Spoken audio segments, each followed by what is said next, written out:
of the Southampton Town Zoning Board of Appeals. This meeting is being held live and also via video conferencing in accordance with the Town Board's enactment of Local Law Number 14 of 2022, adopted on May 24th, 2022. Our next meeting and those following will be held in person here at Town Hall and will also continue to allow for remote participation. So we ask you to continually check the town's website for updates and any new information. If you wish to view tonight's live meeting only, please do not join the Zoom meeting and instead go to the town's website. With that, I'd ask you to join me for the Pledge of Allegiance. I pledge allegiance to the flag of the United States of America and to the republic for which it stands, one nation, under God, indivisible, with liberty and justice for all.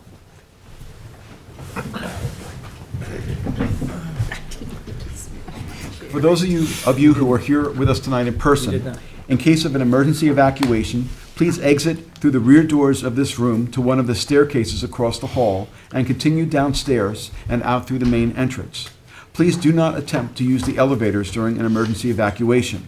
In case of a medical emergency, the automated external defibrillator and first aid kit are both located in the hallway on this floor opposite the elevator.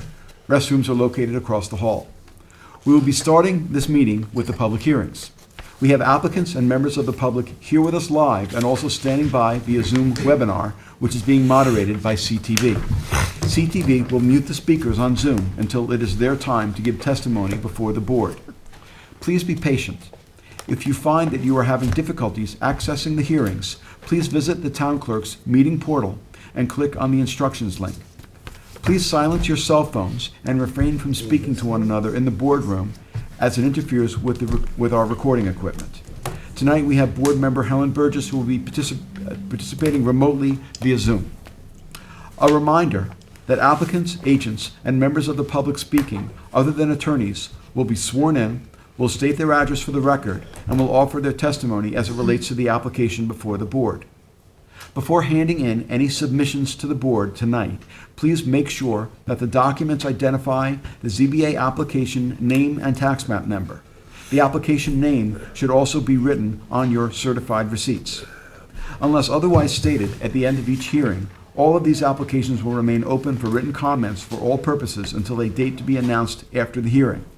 Those comments can be addressed to the members of the board and sent via email, mail, and/or dropped off at Town Hall to the board secretary, Candace Cowell. With that, I'd ask for a motion that we to approve the minutes of our last meeting. So moved. Second. Aye. Mr. Tuthill. Aye. Mr. Macedonia. Aye. Mr. Leonard. Aye. Ms. Kern. Aye. Mr. Daly. Aye. Ms. Burgess. Aye. Chair votes aye. Minutes are approved. And now on to adjournments. All right, on the decision calendar, the following decisions will be held over till our May 4th meeting. This is the Andrea Robart 2015 Family Irrevocable Trust.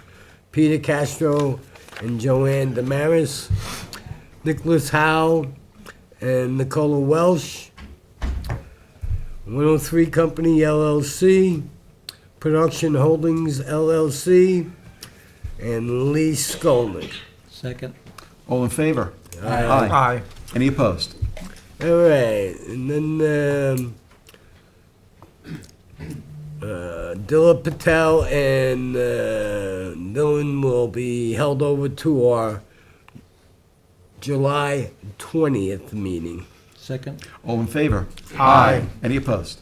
And then I'll move to reopen Milk Pail LLC to accept written submissions. Second. Mr. Tuthill. Aye. Who seconded? Mr. Macedonia. Aye. Mr. Leonard. Aye. Mr. Daly. Aye. Ms. Kern. Aye. Ms. Burgess. Aye. Chair votes aye. Reopened. With that being done, I'll make a motion to close it with a determination later this evening. Second. All in favor? Aye. Any opposed?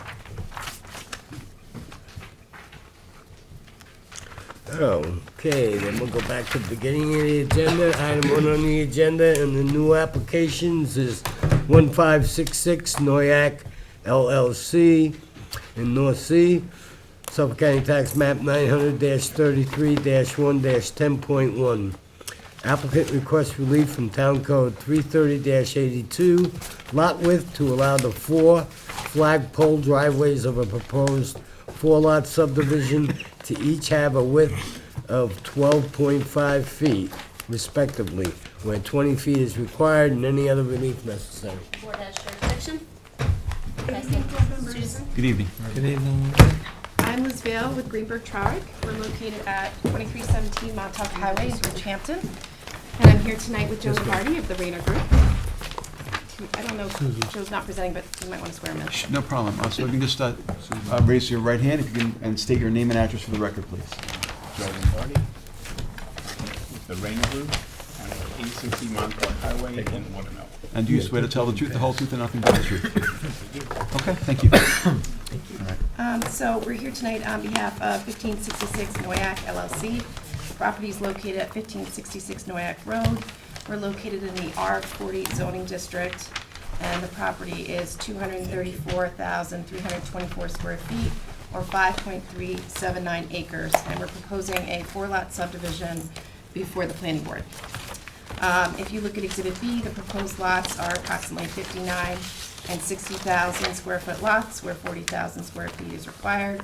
Therefore, they more than meet the lot area requirements in the district. And the neighborhood is entirely made up of residential parcels, and the surrounding lots are all approximately 1-acre lots. So the proposed lots are very much in keeping with the neighborhood's community character.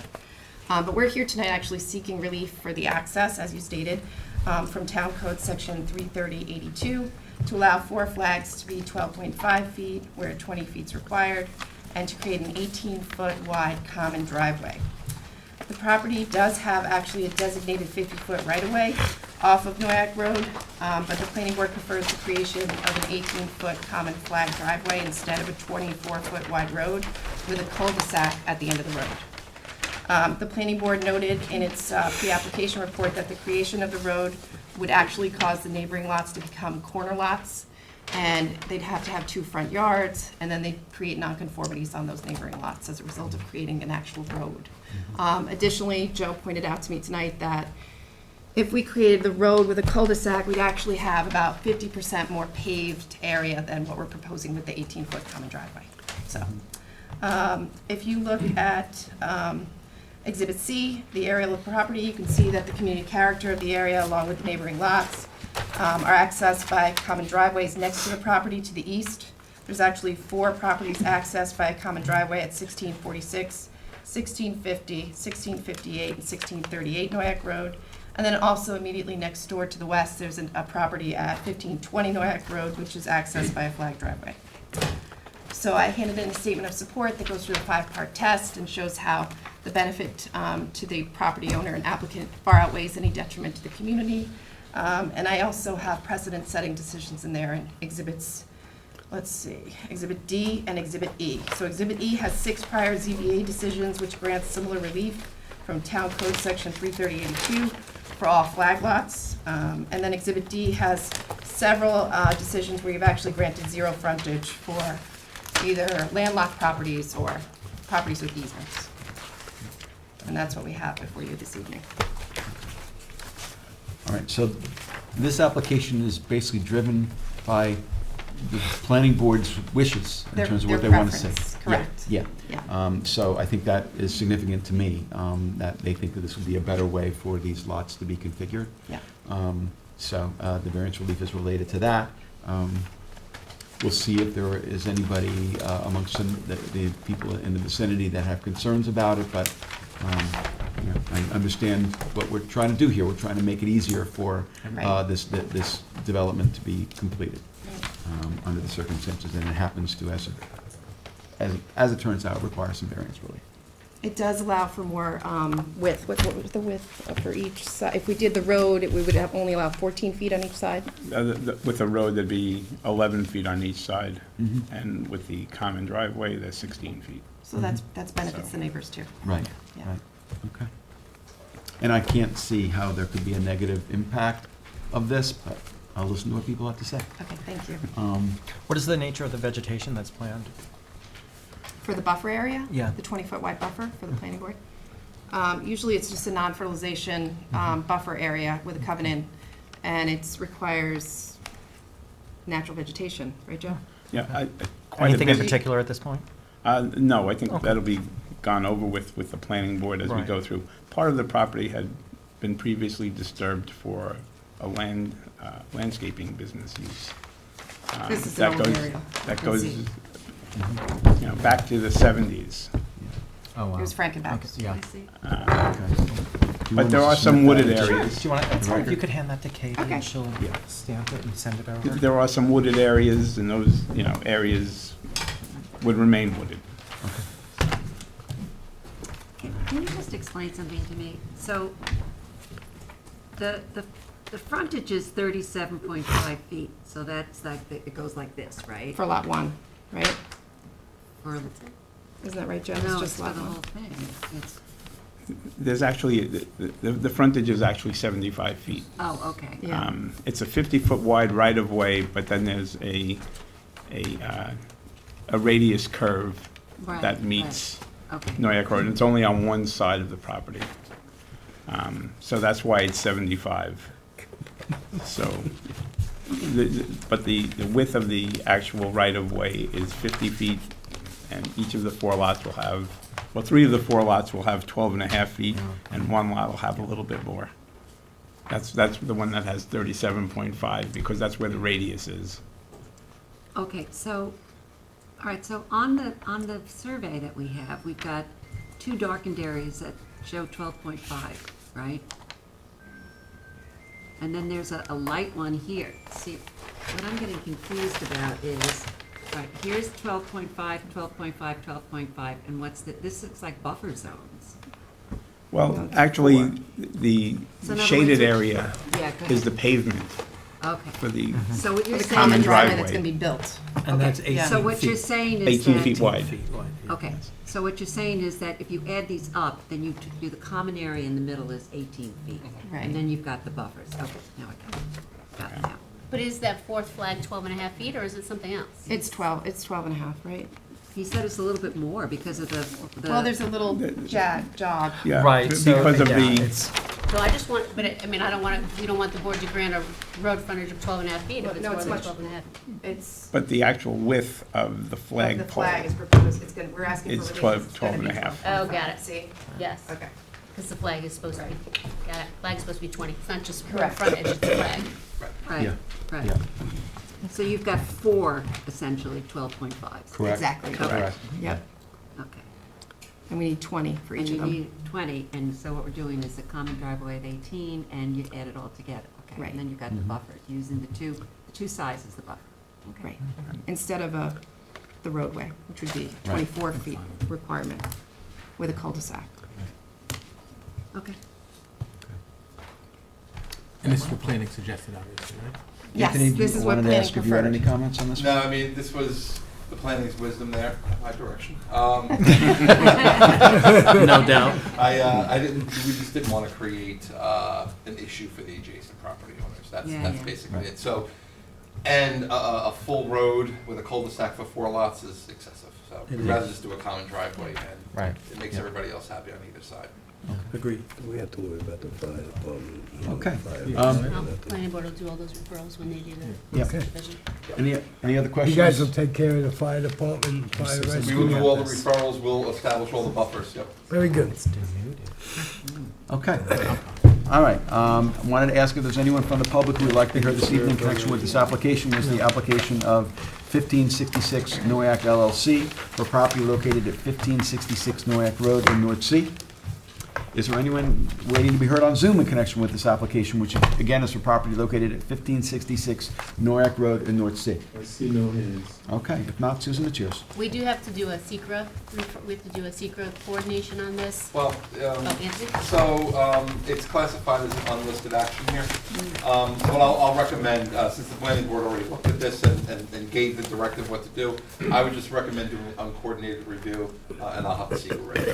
Oh, an uncoordinated review? Uncoordinated Okay. review in this case, and I'll have the zoning board, the lead agency, and I'll have the secret for Okay, so Liz, you just give Anthony an We gave him EAF? one today Yeah, already. took care of that, so I'll have them all ready for whenever you're ready to go. So, in other words, if we went with the written decisions, keeping it open for written decisions on May 5th? Yeah, oh, yeah. With a decision on May 18th? Yep, that's fine. Thank you, board That's members. Good enough date. Second. Thank you. Okay, Ms. Kern. Aye. Mr. Daly. Mr. Leonard. Aye. Ms. Burtis. Aye. Ms. Macedonio. Aye. Mr. Tuttle. Aye. Chair votes aye. Thank you for being here. So much. Thank you. Good night. Item 2 on the agenda is Samir and Kelly Bhopal, 51 White Oak Lane in Tuckahoe, Suffolk County Tax Map 900-129-1-2.32. Applicant requests relief from the following provisions of the town code for a proposed swimming pool.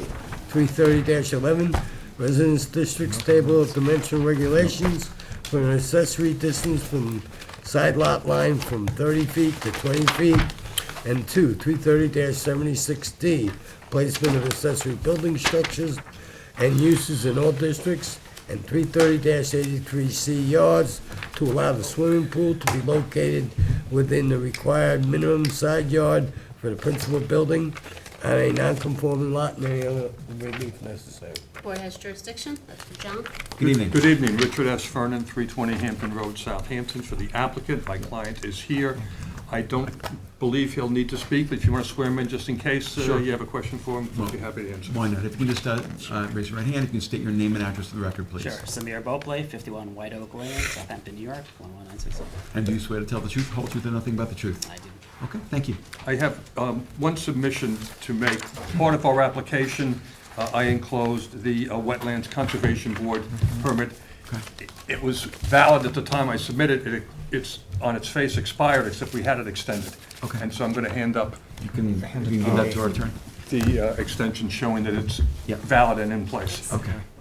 This is, I hope, a reasonably simple application. Back in 2002, Keith, were you on the board back with? He was. Peg Caraver was the chair? So was I. Okay, so you guys may remember this. Darby came in here and got a variance, obtained a variance for a swimming pool from 30 feet to 22.5 feet. Sounds good, right? So why not runs with the land, except that the Conservation Board permit says we must follow the survey that was submitted and approved, which means we need 20 feet instead of 22.5 feet. So we're really at the mercy of the Conservation Board. They've approved it.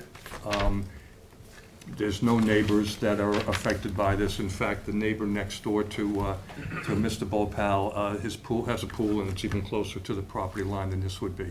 The property is well screened. It's a corner lot, so it's really dictated by the fact it's a corner lot. We have wetlands, and the Conservation Board has told us where we have to put it. So I don't want to belabor anything else unless you have any questions. I think that's really all I need to say. Just if you've heard from, I don't know if you heard from any of the neighbors? The only one I spoke to was at the golf club Saturday, Bob Iovino, is a dentist. I think his son owns one of the LLCs, might be 84 White Oak. And he told me they didn't have any problem with it. But Sam, you didn't hear from any neighbors, did you? Is that the neighbor right next door that will This one be right adjacent to the pool? No, so. This one, yeah, have you so heard from we're- that neighbor? I haven't, but I told him put him pool on a property, and he has no issues as well. Okay. It looks well screened, like you said. I beg your pardon? It looks well It screened, is, yeah. it is. I don't know if anybody had the opportunity to go and inspect the property, but it's, I was there with Sam when he posted the property, when I brought him the poster. It's pretty well screened back there. Yeah, yeah, yeah. And I just want to mention as well, relief for a pool in a side yard, or sometimes we have them in the front yard. Often we get these when, there are limitations on the property, such as multiple front yards or wetlands, and we have wetlands here. So I don't know that there would be a conforming location for a pool on this lot. I can't imagine that there would be, looking at it. I mean, basically, three-quarter, it looks like at least half of the lot is. Yeah, I think this is about the only spot that can go. Yeah. Wetlands. Yeah, because you have yeah. a pretty large buffer. Yeah, Yeah. yeah, yeah, And it's also an easement. right. You've got a flag easement there, so Yeah. it's an additional protection. Yeah, Exactly. and it's a modest-sized pool in the scheme of things. I mean, it's 16 by 40. 40, so Yeah. it's just to me, pretty modest size. Okay. Any other questions, members of the board? Is there anyone from the public who would like to be heard this evening who's in the boardroom in connection with this application, which is the application of Bhopal, sorry if I'm mispronouncing, for property located at 51 White Oak Lane in Tuckahoe? Is there anyone who's waiting to be heard on Zoom in connection with this application, which again is for 51 White Oak Lane in Tuckahoe? No hands. No hands, okay. If not, John, it's yours. Okay, I would hold it, I would close the public hearing on this application, have written submissions issued by May 5th with a decision on May 18th. Second. Okay, Mr. Leonard. Aye. Mr. Daly. Ms. Kern. Aye. Ms. Burgess. Aye. Mr. Tudhill. Aye. Mr. Macedonio. Aye. Chair votes aye. Thank you both for being here. Thank you, guys. Sean, you don't need anything more from us, right? No. Good. Thank you. Nice to see you. Thank All right, you. you Thank too. you. Sir.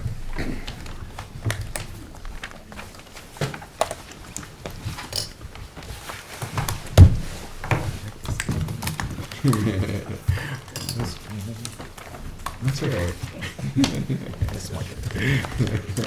Item 3 on the agenda. Dennis P. Schmidt, 51 Beach Plum Road, Noyak, Suffolk County Tax Map 900-4-2.9. Applicant requests relief from the following provisions of the town code for a proposed 3-story, 1-family dwelling on a non-conforming lot. Relief from C-zone regulations, a principal rear yard setback from 50 feet to 20 feet. 330-11, Residence Districts Table of Dimensional Regulations to allow the proposed dwelling to be 3 stories where a maximum of 2 stories is permitted. And 330-84D, Pyramid Law for a proposed encroachment, the amount of 1,869.5 cubic feet and any other relief necessary. The board has jurisdiction. It's for Adam.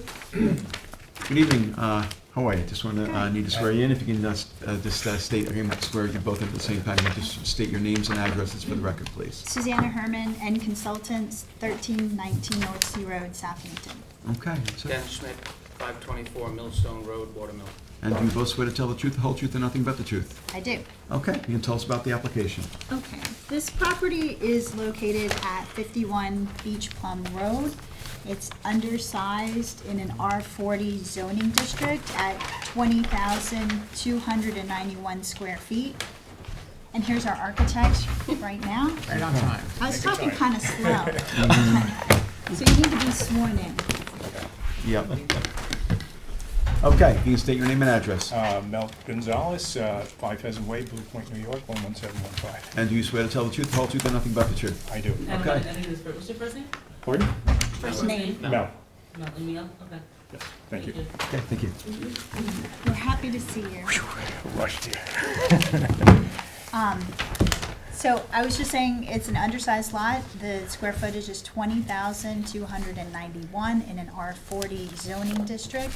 It's a corner lot with 2 front streets, Locust Lane and Beach Plum Road, which is a paper road in this portion of Beach Plum Road.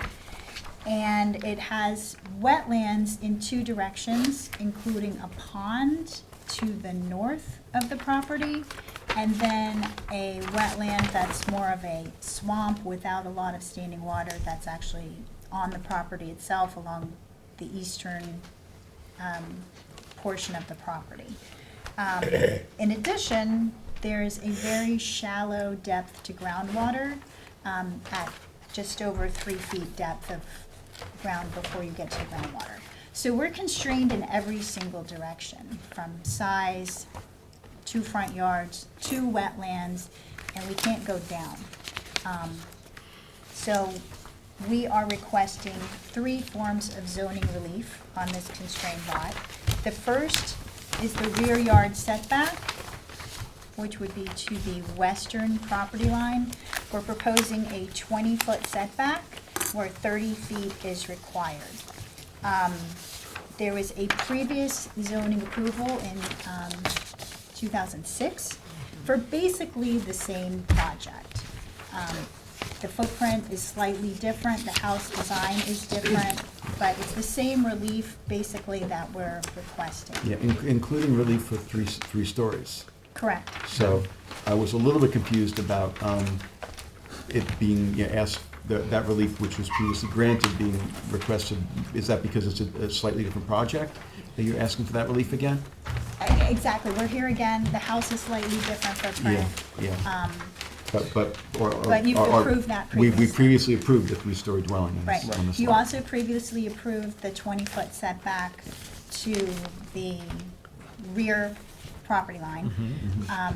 At the previous hearing or the previous determination, you granted C zoning because it's single and separate back to the subdivision. Herb used to like to do that And sometimes. because Herb was here, I'm not a fan, but that's one thing that Herb used to do, he of that in particular. he- He would have blanket, like, whatever the prior zoning was, he would sometimes grant, well, the board would, at his suggestion, grant relief for the zoning that had been in place, 30 years ago, whatever the case might be. Is that the C zoning that you're This- talking Yeah. Okay. So that it was easier for the owner or future owner to develop the lot without being constrained by what often was more difficult zoning to go with. But on the other hand, my philosophy of it was, and he and I would talk about it sometimes, I'd rather do a piecemeal than give blanket.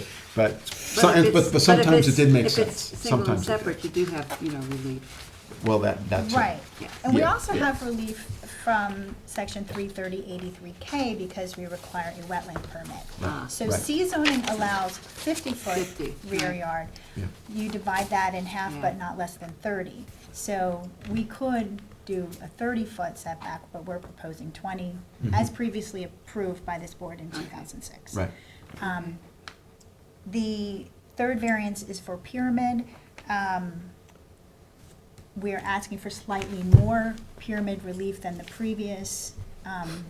That's why our architect Mel is here to describe the reasons behind the current design, which I think is a much more attractive design than previously approved. The 3 stories is previously granted by this board. I'll also point out that we cannot have a basement here because of the 3 feet to groundwater. The lower level would be no living space. It's a garage, storage, And that's what I mechanical. wanted to know. That's Yeah. really what I That's wanted to know. Willing to make that a condition? Yeah. Yes, that Yes, was part yeah. of the previous approval. Right, That is a right. condition of this Okay. Yep, approval okay. as well. Okay, very Can I good. ask a question? I saw in here that there was a previous structure.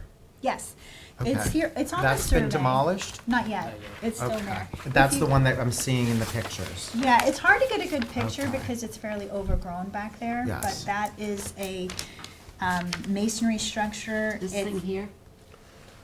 Does this sit here? Yes, Yeah. that's it. Okay. So it's Oh, about. so is- Property line. Is that what that is in this, Yes. what we have? I couldn't tell, I was like, is that Yes. light? I No, couldn't that's- tell what that was. So if you look at Okay, it's, Yeah, I the guess. last, it looks like it's over the line. it's on the, it's And that's coming up. 0.1 feet 0.1 feet, is the okay. current setback. So we're going from 0.1 feet from the property line to 20 feet. So Which is an improvement. it's a big improvement. We're also getting farther away from the pond. As I mentioned, there's 2 wetlands. Right. The pond that's located to the north of the property is a DEC regulated wetland. It's big, it's pretty, it's an important wetland. The wetland that's on the corner of the property is not, I mean, all wetlands are important, but it's not one that the community would say, wow, that's a beautiful pond. It's an overgrown swamp area.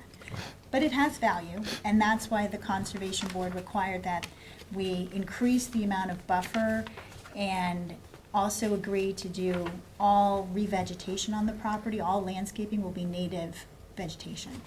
So over the septic system, the areas surrounding the house, between the non-disturbance buffer and the structure, will be all native plantings. They're keeping a lot of the trees. There's mature trees that are right around that existing structure. Those are going to remain. Another improvement over the previous approval from 2006 is the sanitary system. The previous sanitary system required retaining walls and fill to be brought in, and it was a conventional system. This is a IA denitrification sanitary system with a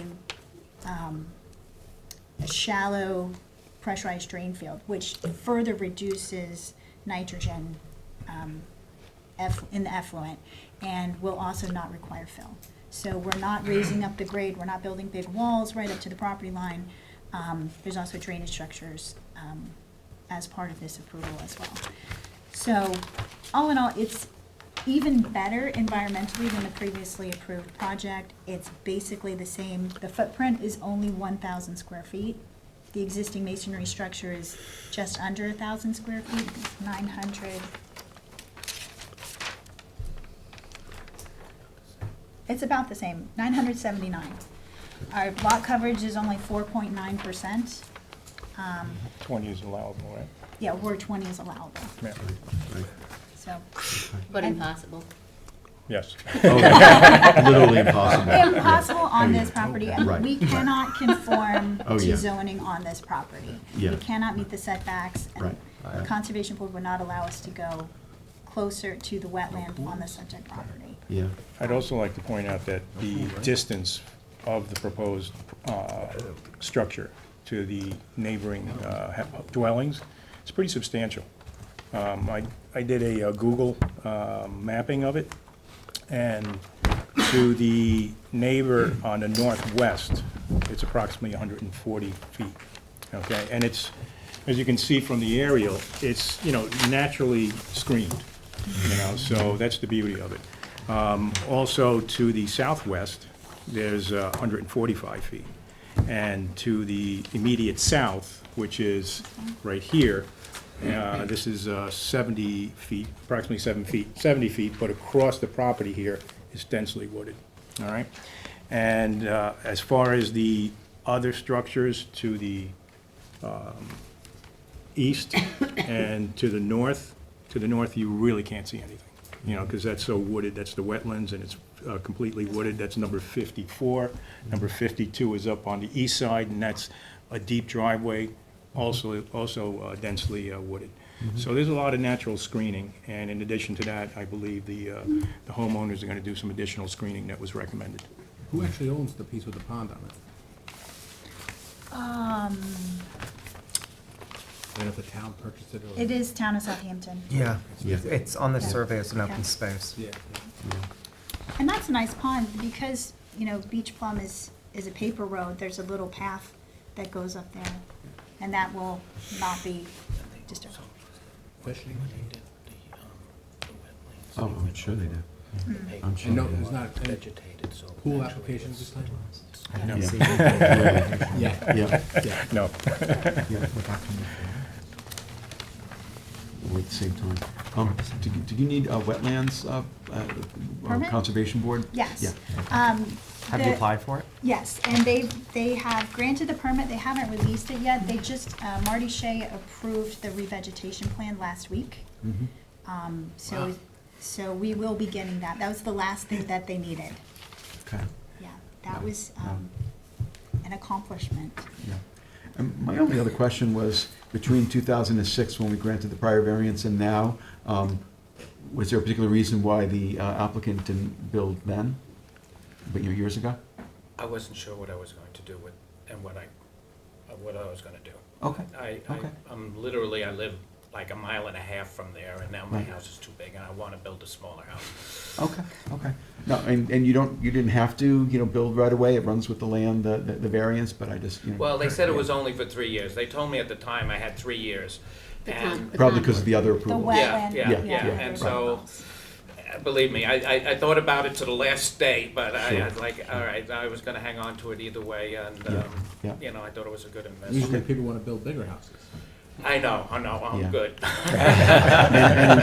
And in certain respects, this is a better application than the prior one, because we Oh, have the absolutely. enhanced Absolutely. environmental benefits. Yes, and I don't know if you Yeah. get to see that, the house that Mel designed, it's unbelievable. It's a beautiful house, it's gonna look nice Yeah. in the neighborhood there, and that it'll fit in nice. Okay.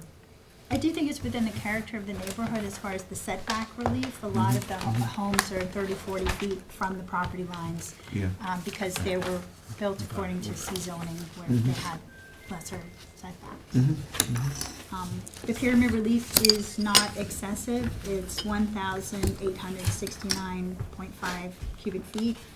The previous approval was for 1,313. Right, which is an additional 556.5 cubic feet. Yeah, I mean, Above. right, and the pyramid relief, total pyramid relief, 1869, and point, I mean, Point five. five, is modest relief in the scheme of what we see and what we grant in terms of pyramid relief, but also, this is a constrained property Right. with wetlands that, if the wetlands force the applicant to Right.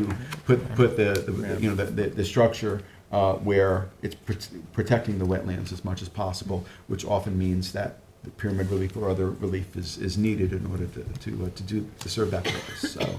And you're maintaining a height of 32 feet. Below 32, yes. Yeah. To your point, exactly, if we were Right. permitted to move the structure forward Yeah. to the east, we would certainly comply with the pyramid. Right. Okay? Right. And as far as the height, we're maintaining under the 32 feet.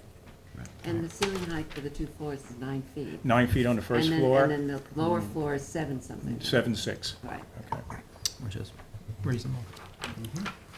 Okay. Have you heard from any of the neighbors? I have not. Okay. One is here. Okay, all right. Okay. Is he a friend? Any other questions or comments? Okay. Well, he Okay. actually, he wanted to buy it for his son. Okay. So- All right, so I. No motivation there. All right, okay, so I wanted to ask if there's anyone from the public who would like to be heard in connection with this application, the application of Schmidt for property located at 51 Beach Plum Road in Noyak? Yeah. Okay, yes, and if you want to, you can go to the podium. So I just have to swear you in unless you're an attorney. No, yes, Michael Quintaro, Yeah. 31 Beach Plum Road, Sag Harbor, New York. Okay, and do you swear to tell the truth, the whole truth, and nothing but the truth? I do. Okay, Pintauro. okay. And do you live adjacent to this? Yes, I parcel? do. Okay. So thank you for letting me come and speak, but, so I think the introduction to the property says a lot about why this is a particularly bad application to move forward with. I think there's a lot of provisions that need to be met, and, as gracious as they are, is trying to meet them.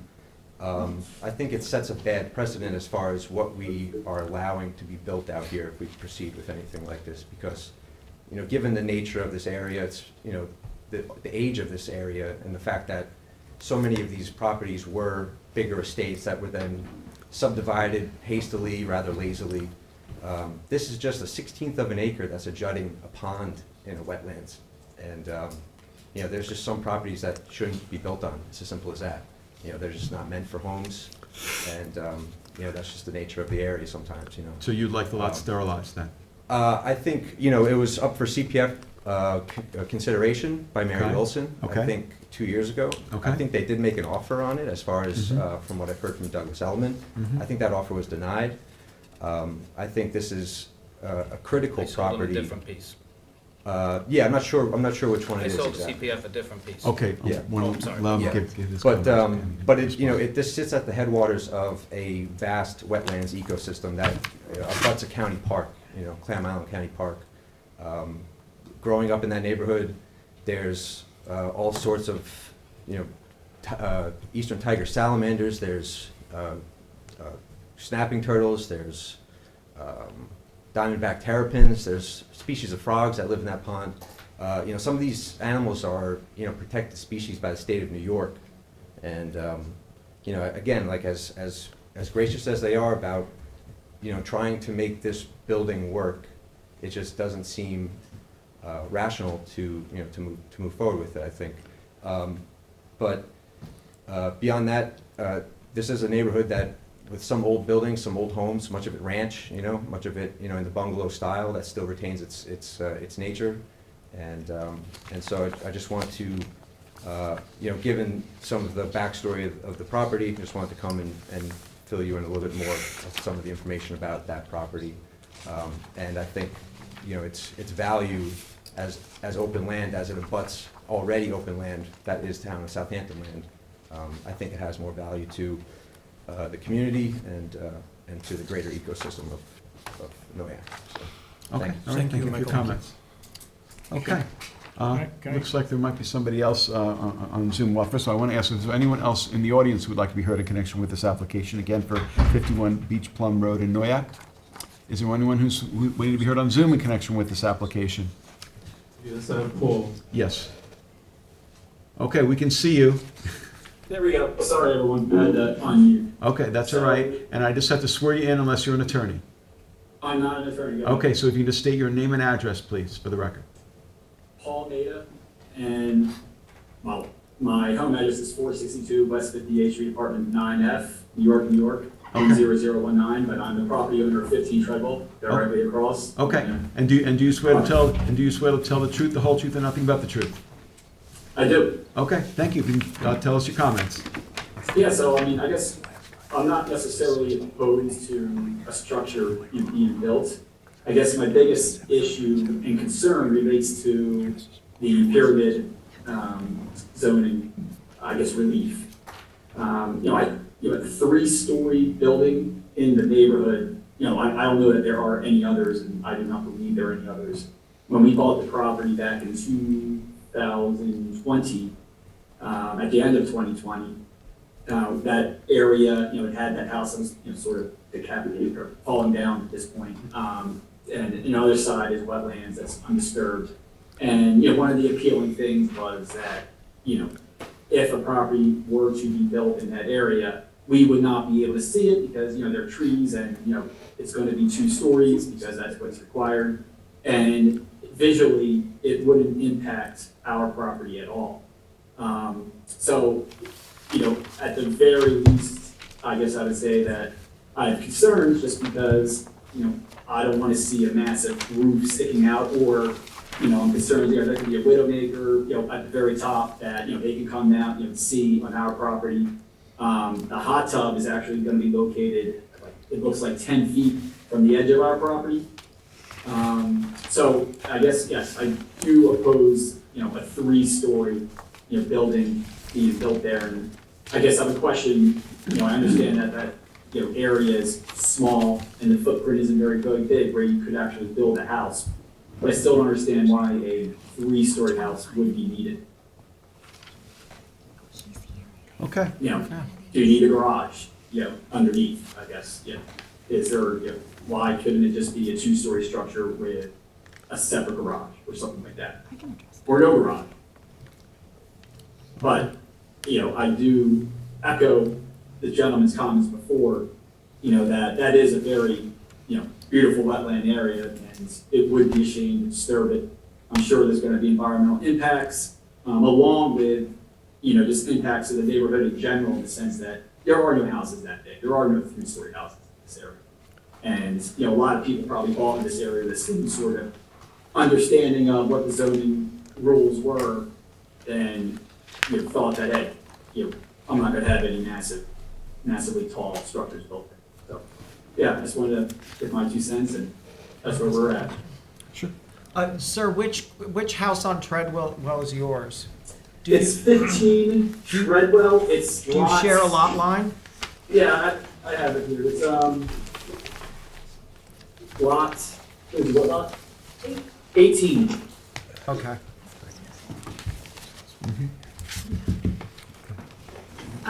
As I understand it, though, you're not exceeding the height restrictions of 32 feet, so you're under 32 feet, and the reason for the pyramid relief is because you are required by the Conservation Board to crowd it into a corner, so to speak.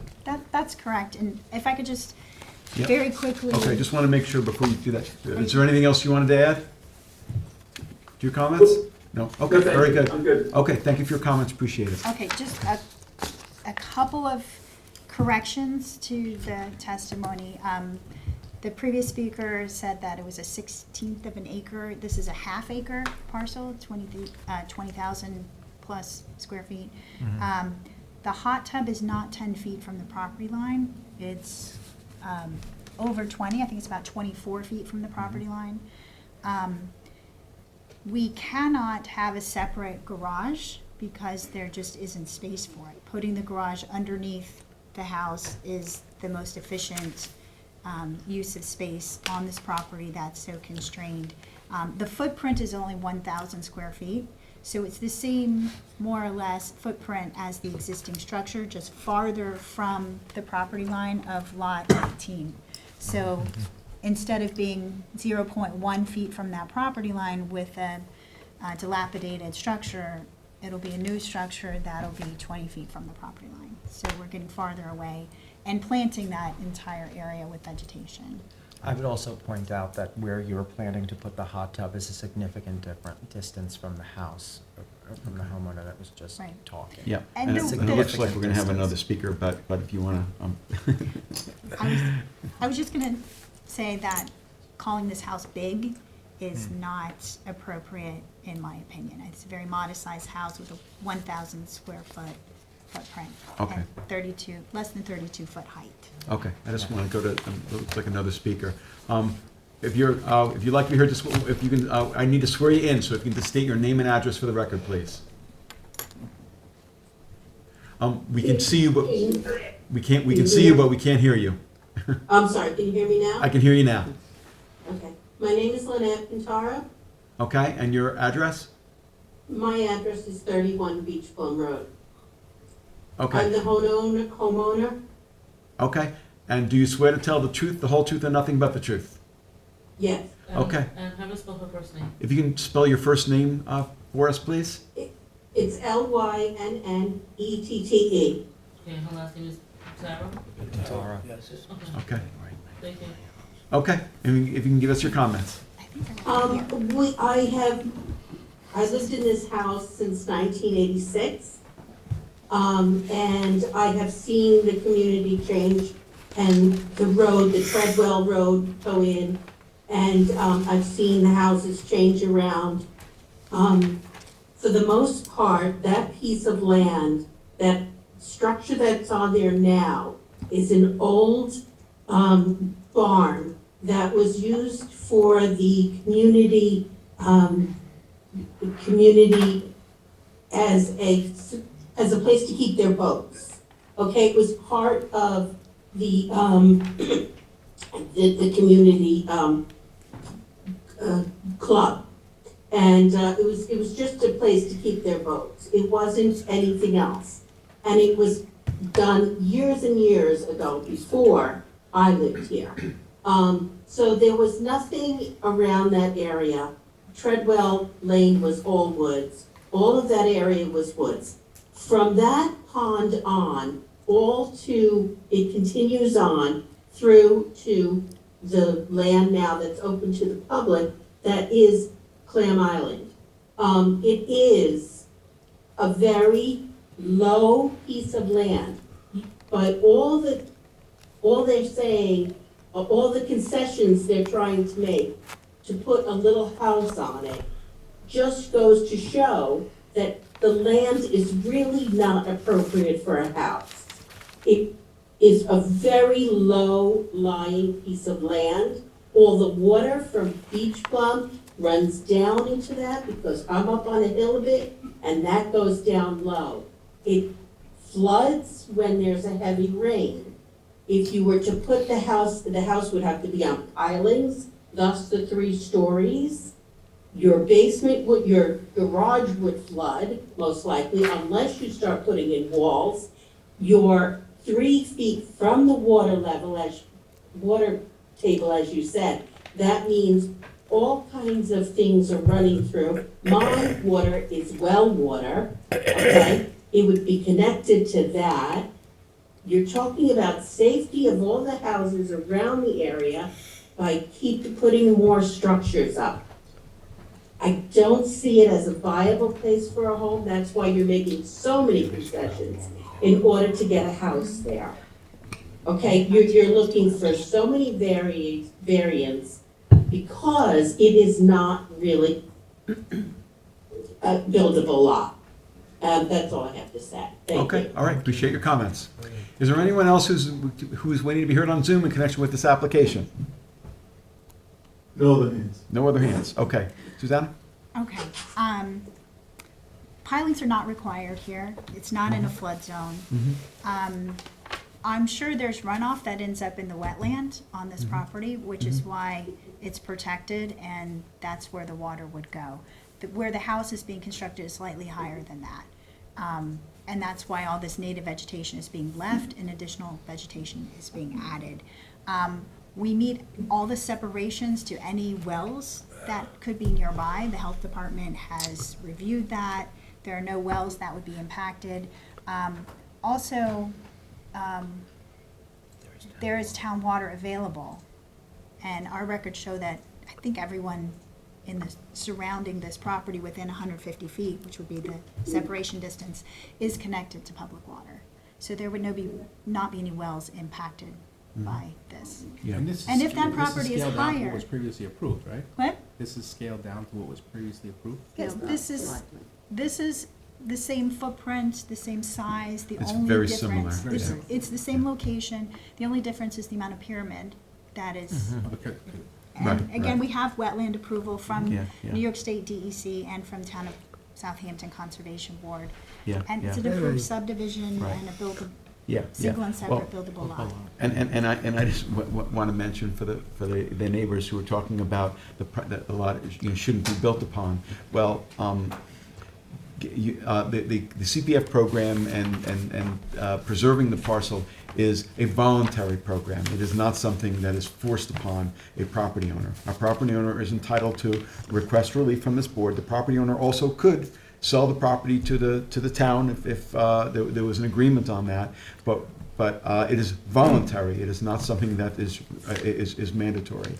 So anyway, for what it's worth, I just want to mention that. So. Well, I would also note that we're not here to decide whether or not a lot should be built on Yeah. in the first place. That's not for us. Yeah, yeah. I have someone else that wants to speak. You have someone else. Okay, okay. Great. All right. Again, Great.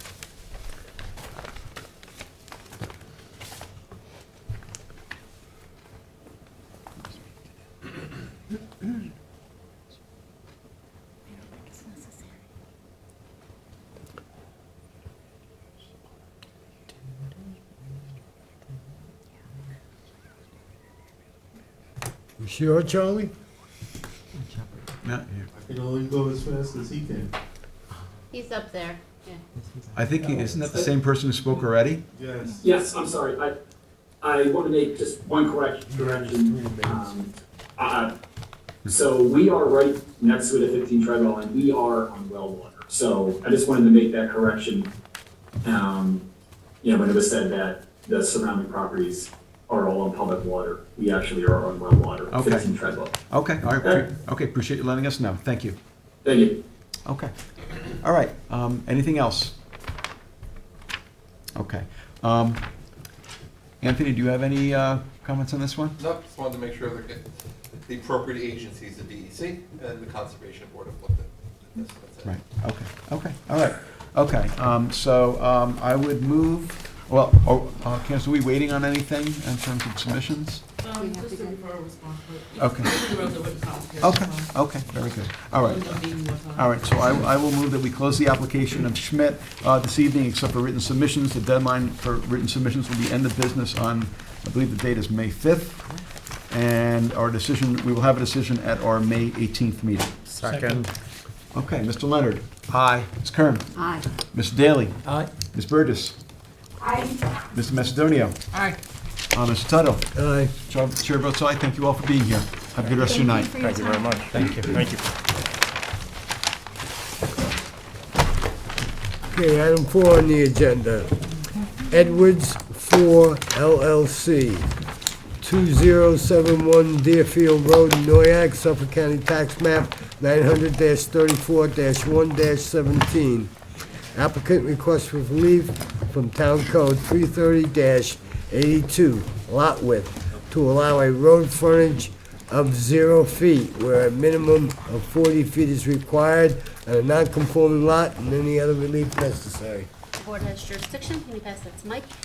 Okay, good evening. Good evening, Doug Sinsky, 33 Flying Point Road, Southampton, New York, for the applicant, Edwards 4 LLC. Okay. As you can see from the application, it's an area variance. This is a pre-existing, non-conforming lot, which has been held in single and separate ownership, and has been denied a building permit because it lacks the 40-foot road frontage. But access to this lot, I believe, was provided through the planning board resolution. And the actual easements required to be filed, which have been filed, against this lot and the neighboring Right. lots. Looks like way back when it was somehow missed that variance relief was necessary, I mean, think that's the issue, yes. Basically, the planning board acted, but the ZBA did not. Correct. So, yeah, okay. All right, I'll let you continue, I didn't mean to interrupt your train of thought. Well, that's okay. I mean, that's really the nature of the application. You can see from, well, it starts with, if you look at the planning board resolution, it was a very big parcel of land that has been subdivided into 3 lots. And this is the 4th lot, lot 17, that we're talking about today, which is referenced throughout the planning board resolution. Obviously, it becomes a landlocked parcel. But it wasn't part of the subdivision. It was not. But it was mentioned in the planning board resolution more than once, and also in the required covenants and common driveway easements filed against the other properties and the subdivision itself. So that's really the nature of the application, just to correct, I think, that the planning board did not specifically have the authorization to do this and refer it to the board. Yeah, so we're being asked to resolve something that was partially completed but not entirely completed, essentially. That's through the correct. process. Absolutely. Yeah, okay. Anthony? Which lot are we? So, yeah, so this this property is not part of the, I think it was called the Edwards subdivision. Yes. This was not done too long ago. Yes. It's just to the west of Is the it property. this? That's Can you turn that microphone? What's that? Yes, what you're looking at is, Where is it on this? Kansas. that's the the big subject one. property. It's Kansas? Okay. Yeah, that's the one. So, Yeah. when the applicant came in to do the subdivision, the adjacent subdivision, at that time, the planning board created access to this property. They acknowledged that this was a landlocked parcel, and that's part of the adjacent subdivision. We did create access to this property. Now, is the question then, so now they're before the zoning board, right, because it's landlocked.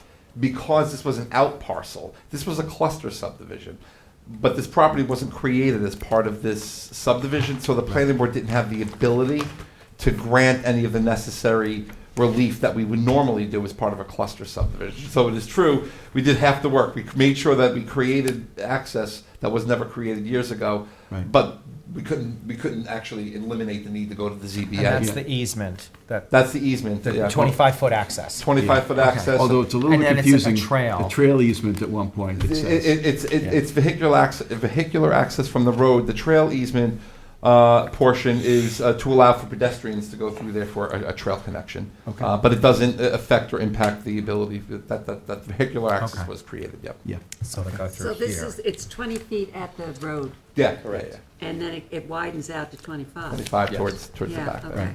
Right. Okay. So what you're saying is that you recognized it was landlocked, you made provision for it, but it didn't go to the zoning board for, Yeah, when we saw that it was a landlocked parcel, as part of the subdivision that we reviewed, the adjacent subdivision, we saw the opportunity to get access to this property. Yeah. So that's what the planning board, yeah. and it's in the covenants, and the easements were Okay. filed, so. Wow, wow. Seems pretty clear.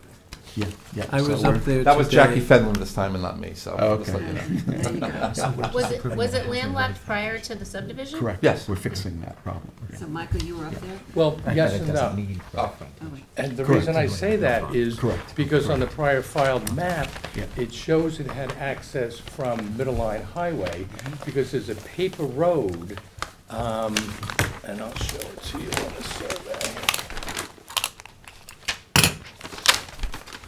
This one, yeah. This here, Yeah, Yeah, that's the trail. That's it. this is the one, Yeah, it's the same thing. yeah. So on this map, and of course, this neighbor can now file for the road abandonment, but you can see this land is donated. This was part of the owned property by these people who owned this but held it a little bit separately. But there could have been access from here. No, but there's still no road frontage. It's landlocked, There's a 40-foot road frontage on Middle Line, but it, right there. That's what this was reserved for. This is a paper road. but this is the lot here. Right, but they were the same owners. They could have used this to get access to this. I'm not doubting access, but there was Okay. never road frontage, it's landlocked. Well, that's true, Yeah. yes. I mean I'm landlocked in sorry. terms of road frontage, Yes, I'm sorry. not in terms Yep. of access. You're right, Yeah, absolutely. yeah. So, you know, we're fixing something that needs to be fixed, I think, basically. I think that's it in a nutshell. Well, I don't mean to oversimplify things, but yeah. But it is. Yeah, yeah, yeah. Just otherwise it'd be unusable. Exactly. Okay. All right, any other questions, comments from the board? Is there anyone from the public who's in the boardroom this evening who would like to be heard in connection with the application of Edwards 4 LLC? Adam Yes. Mucko has something to say. You asked the Oh, okay. question if there was any other comments. Oh, sure, go ahead. And before I could comment, you proceeded. No, I just was Gotta up be there quick, today. quick. I know. Quick. You gotta be fast. I was up there today, and it's a very recessed piece of property, right? I got through there with my Jeep, and I didn't know if I was gonna get out alive. But it's up at the end, and it's already been dug out, it's been disturbed already, right? Well, I think just by virtue of the common driveway, as far as the lot itself, I don't think they're doing any work on the, in that particular lot yet. Well, no, they're not doing any work now, but Right. it is a big Undulating. kind of empty, Yes. disturbed lot, so. Yes, correct, Okay. All right, absolutely. I wanted to make sure I was in the right place, but I'm glad you got out. I see that by the map now, yeah. Thank you. Okay, all right, so I was going to say, ask if anyone was waiting to be heard in connection with this application. Again, the application of Edwards 4 LLC for property located at 2071 Deerfield Road, also known as 297 Middle Line Highway in Noyak.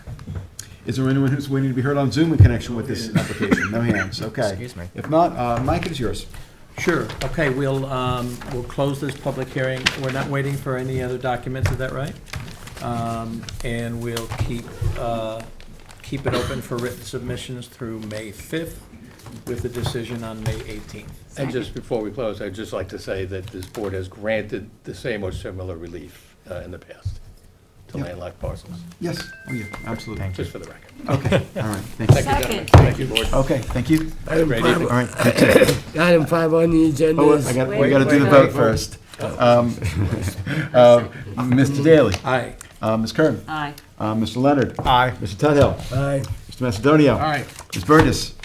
Aye. Chair votes aye. Thank you so much. Goodbye. Have a good night. Thank you. Good night. Item 5 on the agenda, Anthony D. Philippus, 21 Sim Street, North Sea, Suffolk County Tax Map 900-99-1-31.3. Applicant requests a determination that the subject parcel, Suffolk County Tax Map 900-99-1-31.3, is held in single and separate ownership from all adjacent parcels and thus entitled to relief pursuant to 331-115D and any other relief necessary. Board has jurisdiction. Good evening. Unless you're an attorney, you're set to swear you in. Yep. Shannon McCaffrey, Dewey's Planning, Okay, and your address? 265 Accabonac Road, East Hampton, New York, 11937. And do you swear to tell the truth, the whole truth, and nothing but the truth? I do. Okay, you can tell us about the application. Yes. So we're here this evening requesting a single and separate determination for 21 Sim Street. This property was held in common ownership with 564 Majors Path from 1942 to January 16, 1997 by June Halsey. 564 Majors Path is the property to the north and was created during a 1989 minor subdivision for June T. Halsey. The lot at the time was vacant.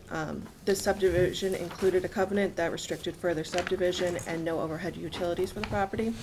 21 Sim Street was not involved in this subdivision, and the aerials dating back to 1930 do not show that 21 Sim Street ever utilized the property to the north. 564 Majors Path has since been developed as a single-family residence, and so we kindly request the single and separate determination. Okay. Is there, it looks like, I'm looking at the survey, there's an existing dwelling on this parcel? Yes, there is. Okay. And I'm presuming that dwelling got a CO? It does have a CO. Okay. I think the last updated CO. Okay. We had a mortgage at one time, too. I would imagine there might have been a mortgage on it, maybe? Yeah, not until, I have a copy of the mortgage. Not until later on. It would- Yeah, we'd never only- during the common that ownership. period. Okay, Yeah. okay, all right. And So maybe you need this determination to get relief in terms of setbacks. Exactly. Okay, okay, all right. So I saw the common ownership period in the single and separate abstract. So I just want to ask just a few other questions. This is involved case law. This is a different kind of an application than a variance application that we usually see. So I just want to make sure this parcel and the parcels to the north are separate tax map numbers? They are. Okay, separate deeds? They are. Was there a period of time when they had common deeds at all? No, not that we could find at the county clerk. Okay. And you mentioned that parcels to the north is improved, has a CO for a residence? Yes, it does. Did we get a copy of that CO? I do not think that we submitted that. Okay, if you could submit that, that probably would only bolster the fact that these two different parcels each were improved with residences. And the only other thing I want to ask is whether there was anything that was done on either parcel that benefited the other, that is like an accessory structure on one that benefited the other during that period of common ownership. No, during the common ownership, it was a vacant land to the north. Yeah, and I know you submitted a bunch of aerial photographs. Okay, to establish the history. Yeah, there wasn't too much evidence, being that there was no mortgages at the time during the common ownership, and so Yeah. we really relied on the aerials. Right, okay. Yeah. We only ask about the mortgages because if there was a mortgage during that period, Exactly. that would end the analysis. But mainly as long as there was no intent to merge. That's, and by such as using parcels in conjunction with one another or doing something else that would be, could be interpreted as an intent to merge. Even if there was what is a long period of common ownership here, it does not mean there was a legal merger. So, but in any case, only other question I had is whether you've heard from any of the neighbors? I have not. Okay, all right. Okay. Marjorie? Any, yes, comments. So we did get comments. I'm the neighbor there. Okay. Live 564 Okay, give us just a minute, okay? We'll be with you in just a minute. So there were comments from the building department, so let me get to those. Okay. Here's what we got. I'm not sure if you saw this already? Yes. You did, okay. We submitted an updated survey since receiving those comments. Okay, very good. And so they mentioned, they asked that the survey indicate hot tub location. They mentioned the hot tub being on a non-conforming setback, correct tax map number on the parcel. The hot tub shall be relocated to conform to the required setbacks for accessory structures in accordance with certificate number C220225. If the board finds the subject property to be single and separate, the applicant would be entitled to reduce side and rear yard accessory structure setbacks and therefore would only need to apply for a building permit to legalize the existing location of the hot tub. And all fences located on the right-of-way shall be removed or relocated to conforming setbacks. So we'll take care of all that with the building department. Okay. The hot tub location kind of depends on whether if we get the relief or not, because if the relief Yeah. is granted, we just have to legalize. Yeah, basically, they just want to make Yeah. sure that after we It's make our not- determination that everything is where it's supposed to be in terms of what zoning requires. Yeah. Okay. All right, I know there's a gentleman who would like to be heard. If you can either have a seat or go to the podium, whatever you prefer. And I just have to swear you in. Sit, I'm tired, had a long day. Okay. It's 4 this morning. Wow, okay, no problem. Working all day, you know. All right, so I just have to swear you in. If you can state your name and David address. Lissigorsky, 564 Majors Path, Southampton, New York. Okay, and do you swear to tell the truth, the whole truth, and nothing but the truth? You do. You're going to need to spell. Okay. Praise the Lord. Okay. Hold on. You're going to need to spell your name for Yeah, Candace. we need you to spell your name. LYSOG SOG OR OR. SKI. Okay, the first name again? David. David. Okay, thank you. Okay, and so if you can give us your comments. Yeah, this would be hugely detrimental to my property. They party constantly. It's like a summer rental. They run blowers on Easter morning. It's Okay. just total a rental place. You know? Okay, well, we're making a determination on single separate status on a parcel that already has a house on it. Right. Well, that's a substandard lot. It's already zoning.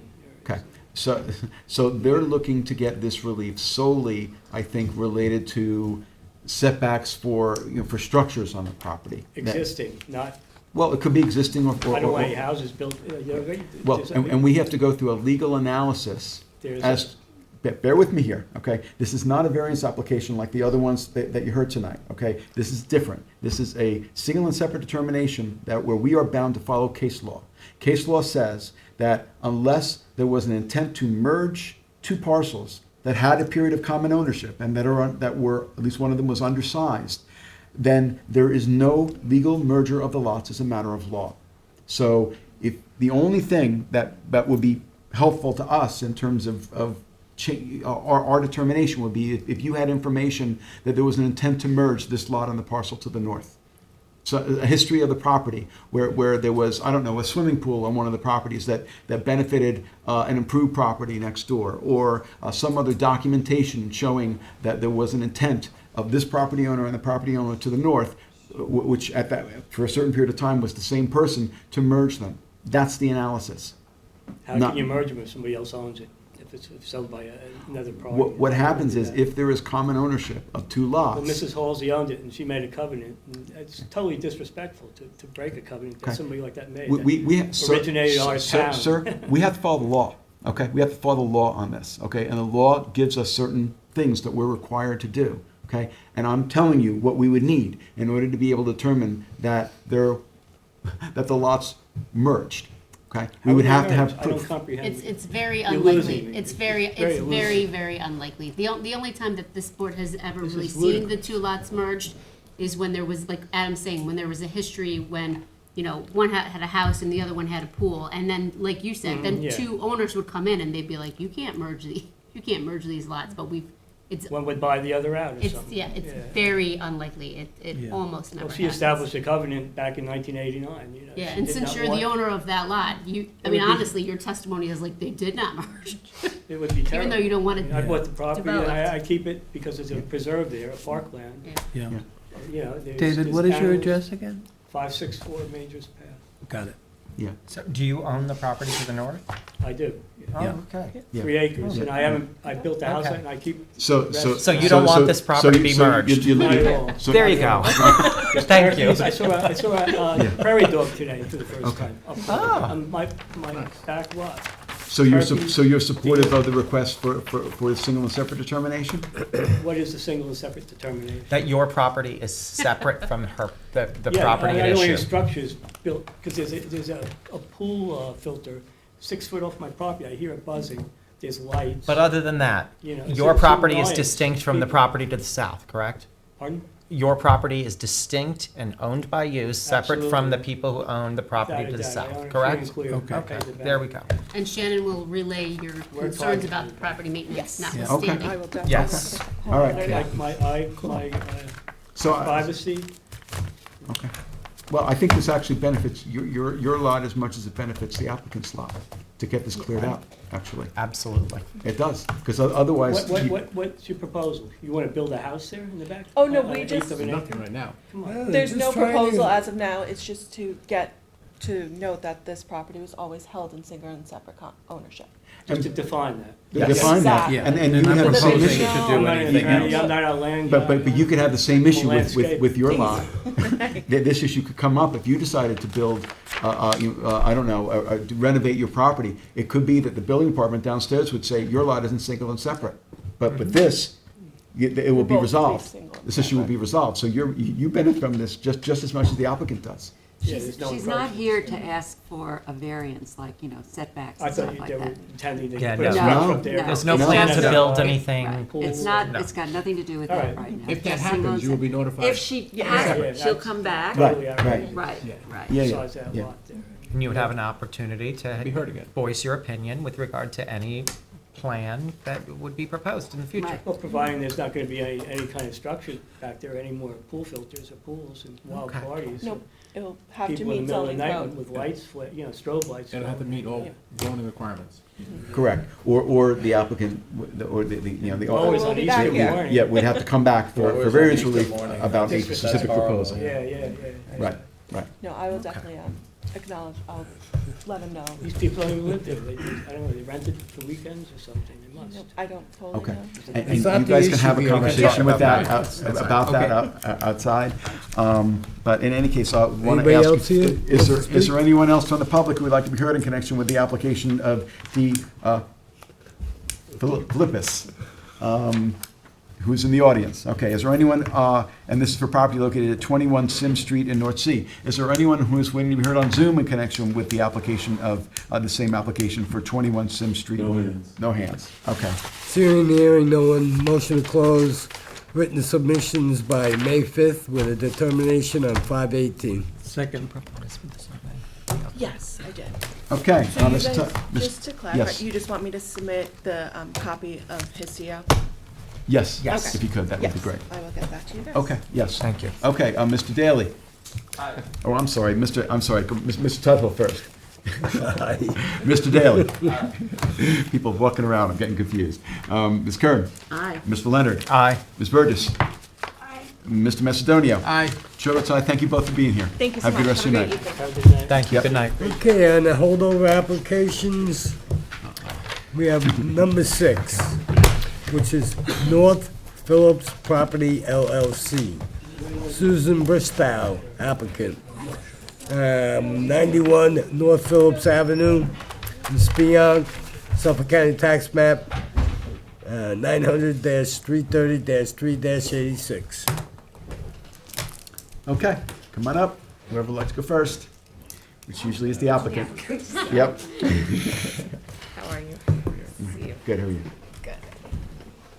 So we were asked to brief the issue of the board's jurisdiction over this application. Yep. Which we did. Mhm. And we were asked to come back to, I think you were very clear about no more than 10 minutes of oral argument on the jurisdictional issue only tonight. Yep. So that's what I'm here for. Okay. And really my client's position, obviously I am Nika Strunk. I represent Susan Bristow, the applicant here. Our position is set out really completely in our memorandum that we submitted. The first point that I made in my brief was that the owner of the property, which is 91 North Phillips Avenue LLC, has previously argued to the Suffolk County Supreme Court in a case that is now on hold because of this board's process, that the email and Murphy letter constitute, quote, determinations, and that is the property owner's own attorney's words. Frank Eisler wrote that in his papers that he submitted to the Supreme Court. And in fact, they made a motion for summary judgment that based on these, quote, determinations, the matter should be dismissed. So my first point was that it's really improper for any party to argue one thing to one board or tribunal or agency and another entirely to this board.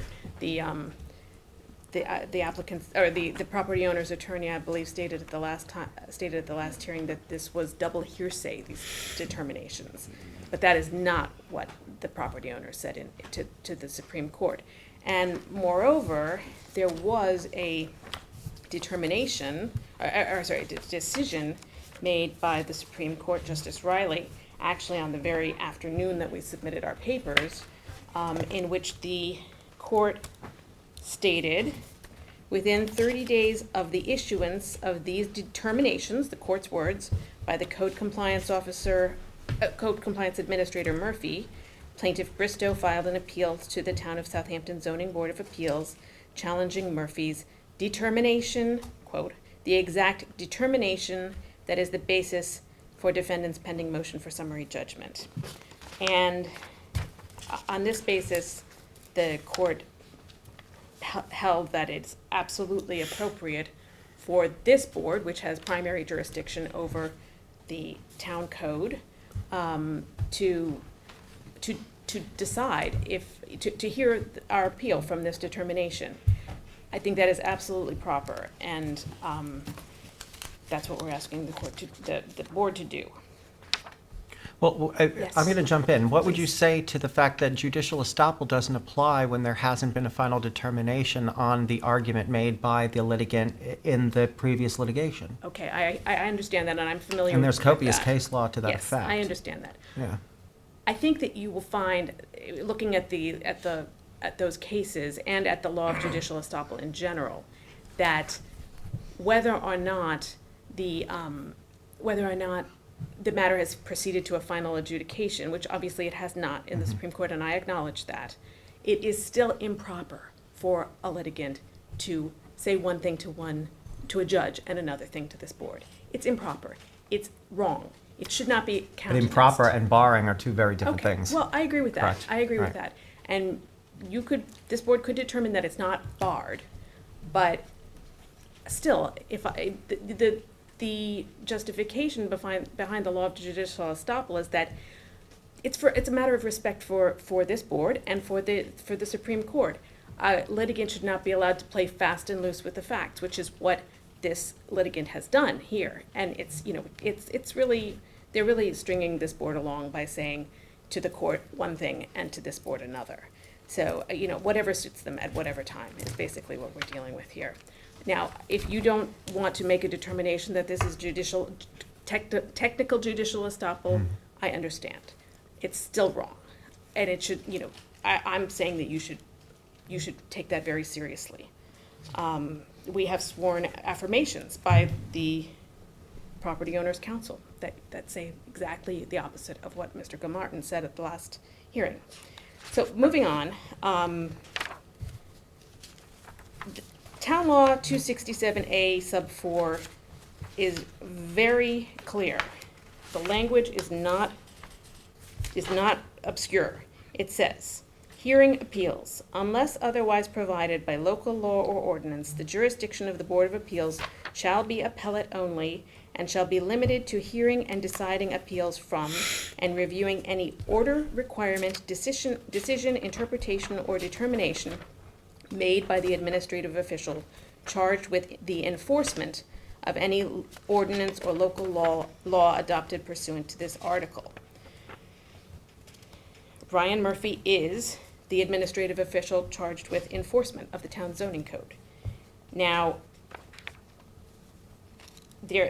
we have cases that hold that a letter from the code enforcement officer is regularly considered a determination or interpretation subject to appeal to the ZBA. Those are set out in our brief.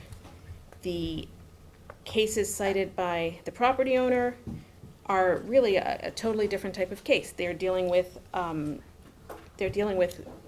situations in which mandamus was sought, which is, as you may know, it's an appeal to the court to force an agency or officer of a municipality to perform some act. That's not what we have here. Those cases are simply not applicable. The property owner also argued that the determination had not been filed as required by Town Law Section 267A sub 5. And that reads, each order, requirement, decision, interpretation, or determination of the administrative official charged with the enforcement of the zoning law or ordinance shall be filed in the office of such administrative official within 5 business days from the day it is rendered and shall be a public record. Alternately, the town board may by resolution require that such filings instead be made in the town clerk's office. Now, I have not found any provision of the code of the town of Southampton requiring that a determination such as Ryan Murphy's be filed in the town clerk's office. However, we do have a certified copy of the Murphy letter, which was submitted by the property owner to the court, in which Ryan Murphy certified that he had compared the copy and found it to be a true and accurate copy of the original records as maintained in the Division of Public Safety and Emergency Management for the town of Southampton. So I don't know how anyone could determine that this letter was not filed. But as isn't the required. email what really is the crux of your argument? Isn't the email the determination Not exclusively, that you're no. concerned with? No, because the letter itself is also, key, and I think you could find that there was properly. But the letter itself does not state, like the email does, that the piece of property is pre-existing non-conforming permissible use. The letter, from my reading of it, states that any issues that were raised had been resolved. But it's the Yes. email, in fact, Well- that says the thing you really need it to say. Okay, I'm going to, I hear you. I'm going to quote from the property owner's brief. Just one second. Thanks.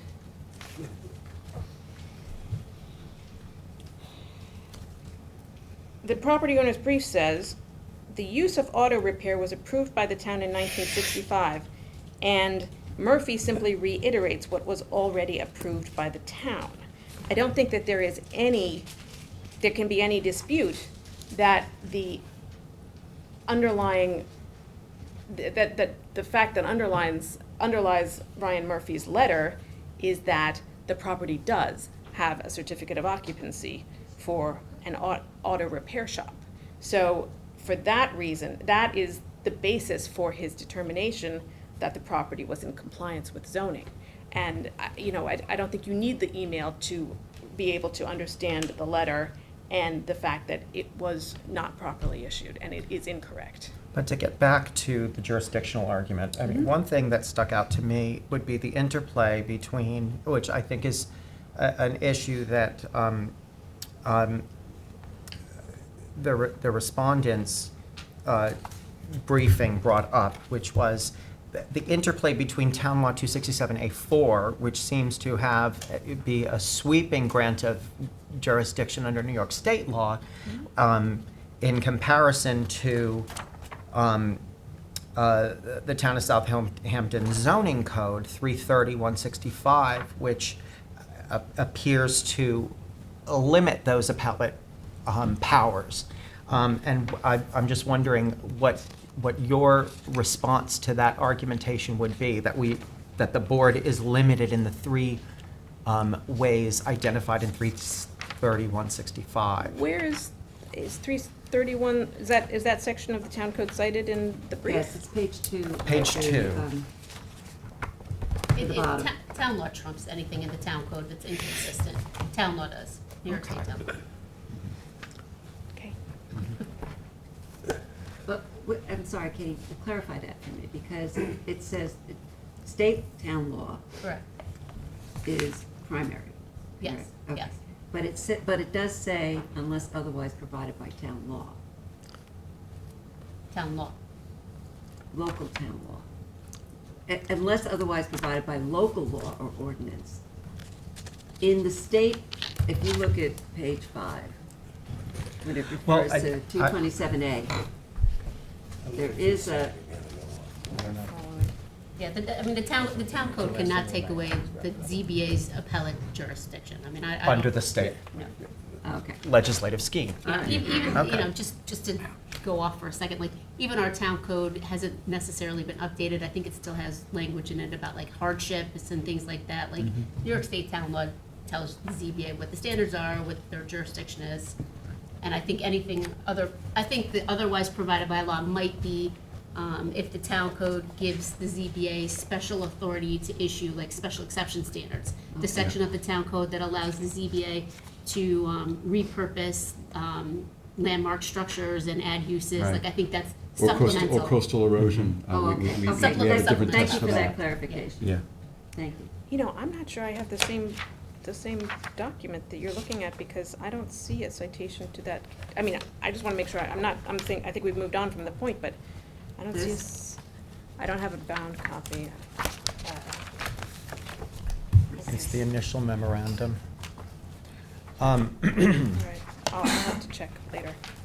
I don't have, Is that- I don't have Does that any- say statement by property owner? Yes. Okay, so no, we have There's- we have something else. We have Oh. a memorandum of law in opposition I did not receive to the a copy of that. application. I did not receive a single, I did not receive that.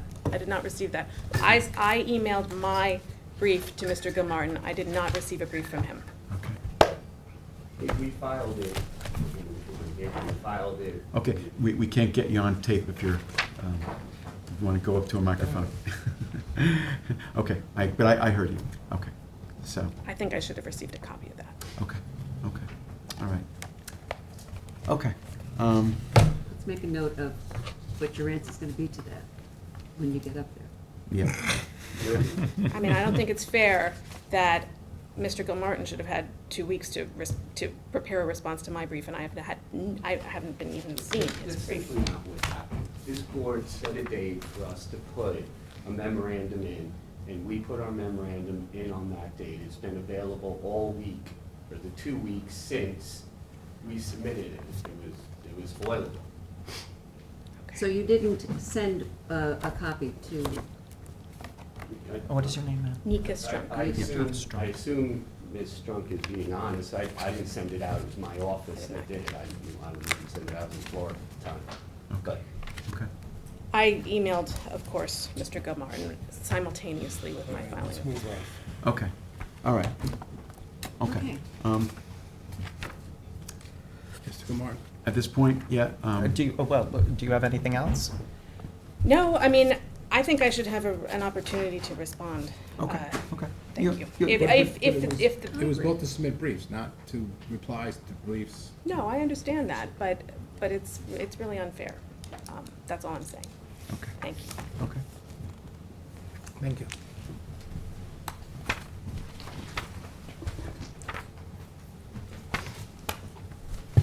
good evening, David Gilmartin Jr., Greenberg Trorig, for the property owner, North Phillips Properties. We appeared here actually a month ago, and one of the first statements out of the applicant's mouth, applicant's attorney's mouth, was, "We would ask you to do what code enforcement has not." Direct quote, right? This is an enforcement issue. It's not a zoning board issue. I guess I'd start with, let's take a look at the letter let's take a look at the letter. I'll give you a lot of room up here. See. The letter states, first sentence, "Please allow this letter to serve as verification that the property located at 91 North Phillips Avenue, Spionk-Remsenburg, has taken action to remedy certain conditions in violation to the satisfaction of the Department of Public Safety." It's a verification of an inspection. That doesn't raise to the level of a determination that's reviewable by you. Follow this theory out that you're being asked to follow. How would you take that letter and determine whether Ryan Murphy was correct on April 4th, 2022, when he went out and did an inspection, found that the previous violations, that the alleged violations, let me say, are true and exist at the time? It's impossible for this board to do that. How can you review it? I'd ask members Tuttle and Grossman, have you ever seen a case like this? These neighbor cases involve COs. They involve building permits. They involve structures. This was an inspection, right? We've given you case law, and the applicant would like you to disregard it. But I think it's important to look deeper than where was this action. The decisions that we quote come out of Supreme Court cases. This case is in Supreme Court. And actually the fight in Supreme Court, as far as I know, is a summary judgment motion made by the counsel for the property owner in Supreme Court, which is not me, it's Frank Eisler. And Mr. Eisler took those documents to prove that there were no existing violations at the time on the property. I have a divergence of opinion with Mr. Eisler on whether you have jurisdiction on that. And the argument to me is somewhat preposterous that because I have a divergent opinion than Mr. Eisler, you have jurisdiction. You either have jurisdiction or you don't.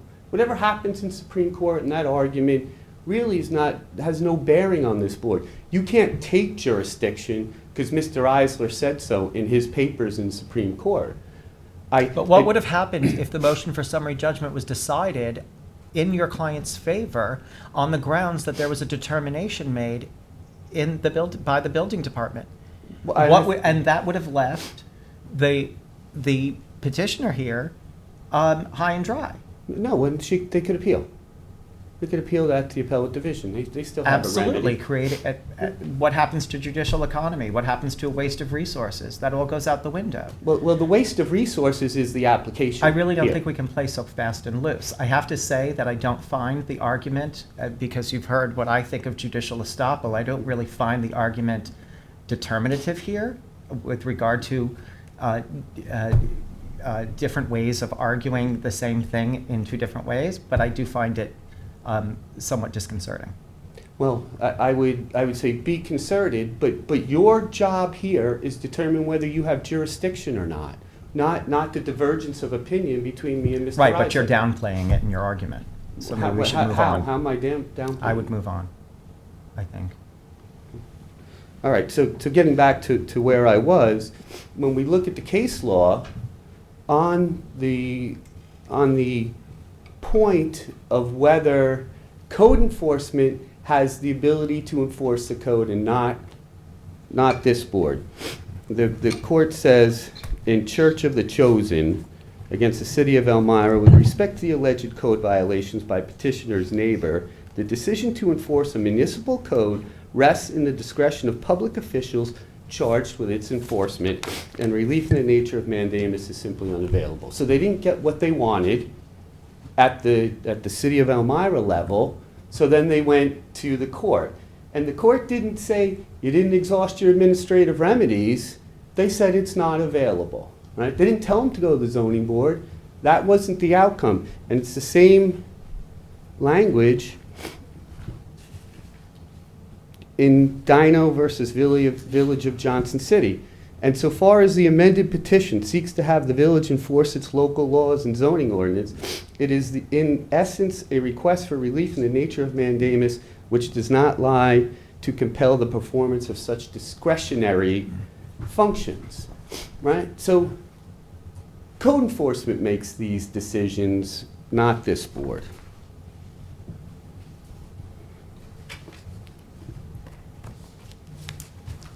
So David, is your point that what is the relief if somebody disagrees with the code enforcement decision? What is the? I suppose they should sue the town. So you think it would be to go to the town? As an officer of the town, you would sue the town? But isn't that what's happening in Supreme right now? Well, Isn't that taxpayer action? I don't understand the question, Ben. So what's their Well, recourse? it seems to be that your argument is that there was no code enforcement action. There was a failure to act.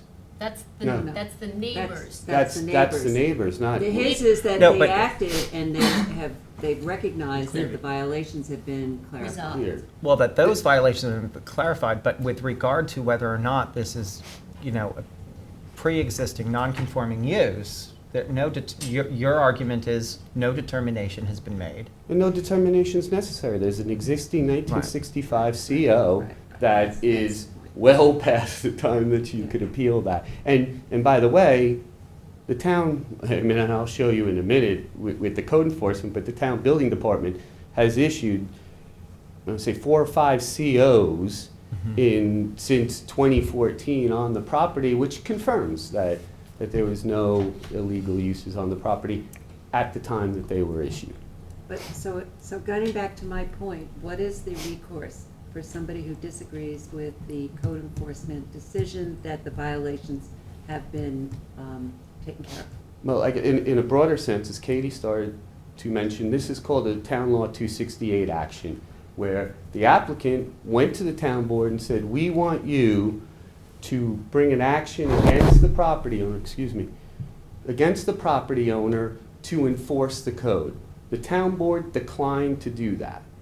And so the applicant put themselves in the town's shoes and went to court. And that's where their remedy is. And the remedy, the remedy that they don't like the outcome of the inspections, I'd say sue the town, because they're the ones that made the determination that the property was clear.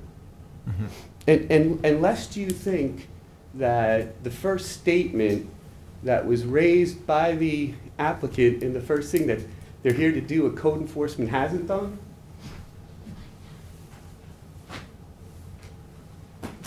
this is the pile of inspections that this property has gone through. Right? Just give them all to me. I need one. I'll Okay. give one to Nika. That's fine, yeah. I mean, you guys really probably don't need to look at all of these anyways. I don't think we need to see that. Give you two. Yeah, give us what you got, and whoever wants it can take it. This might Pass it down, I think John wants to see it. Gonna be a test. No, there's two, yeah. So one, who's the lead on this? Who's the lead on The this? lead is, Me. All right, so Bob, take the, pick. you take this one. Yeah, let me just look at it for a Okay, yes. second. I'll take one. Sure. So I put on the top, Resources. and I've made separate copies for you. One of the inspections that was done last September. And there's something untoward going on here, right? It's really untoward. You see all the inspections, all those inspections are unfounded. Almost seems like harassment. Thank you. Read the highlighted part of this inspection report. I already have one. Is it the same one or different? Yeah, it's the same one. Yeah.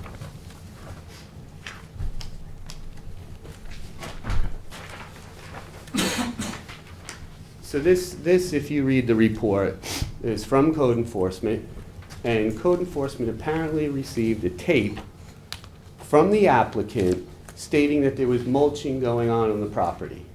So came in the weekend of, I think, September 10th through 11th, and then they went out and inspected September 12th. And it was determined that the complaint that there was current mulching going on was actually from a video that was taken in April of 2021. And if you read and you look at the second page, it says, concludes, the video provided is false and misleading. No violations were issued.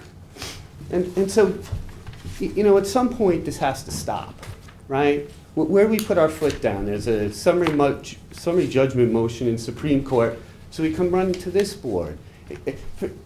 We talked about the letter, just quickly about the email.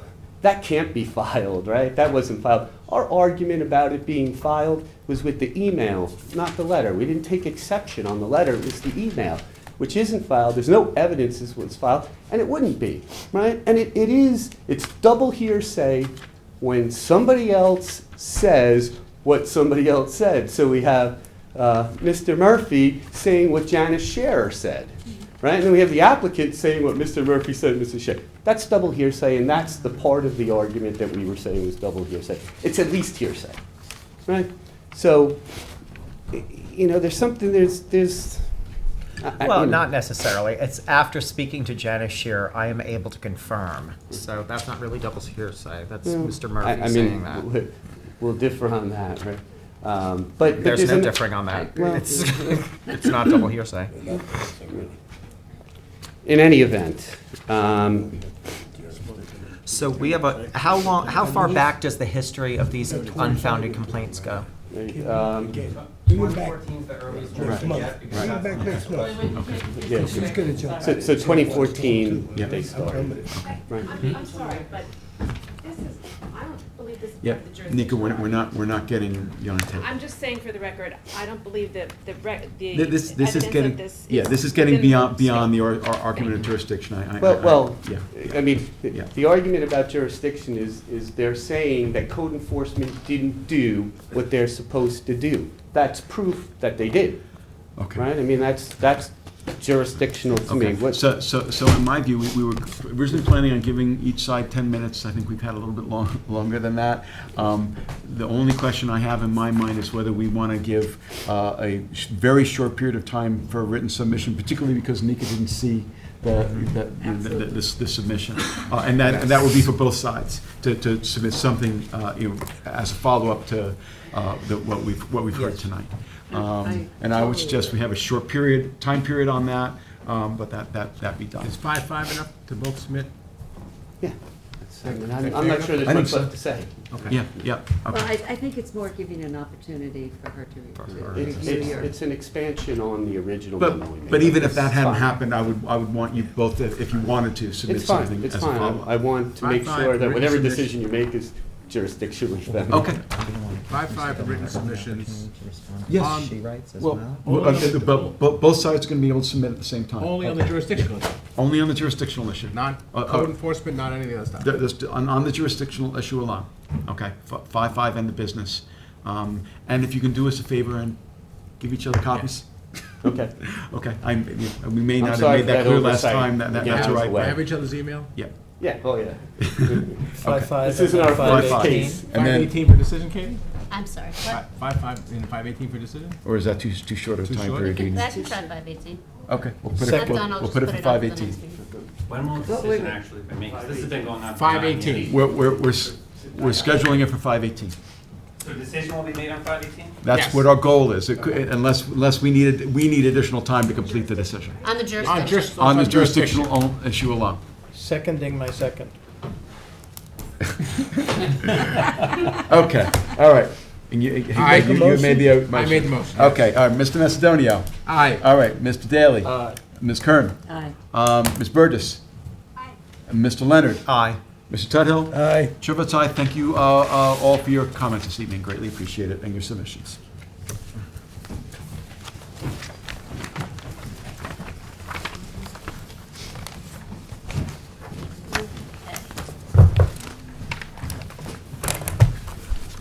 Okay, On to decisions, I think.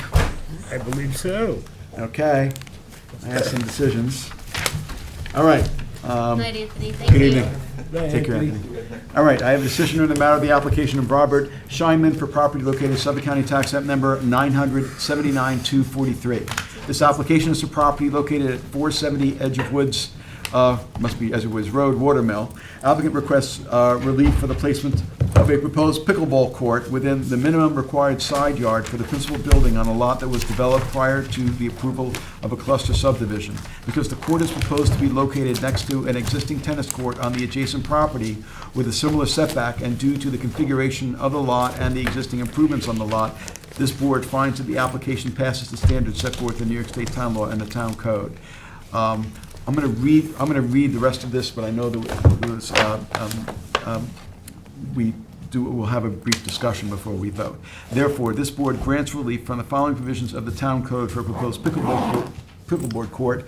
Town Code 33076D, placement of accessory building structures and uses in all districts, and Town Code 33083C, yards, to allow the pickleball court to be located within the required minimum side yard for the principal building, as shown in the survey prepared by Squires, Holden, Weisenbacher, and Smith, last revised May 17, 2022. The grant of the foregoing relief is subject to such other conditions and permits as applicant has already acquired and may otherwise have to acquire for final approval of the subject premises. Before I do a vote on this, Susan, I know you wanted to say a few things. I did want to say a couple of things. I'm going to vote no because I kind of feel like the court should be sunken. This isn't a variation, a variance, and it's in a front yard and.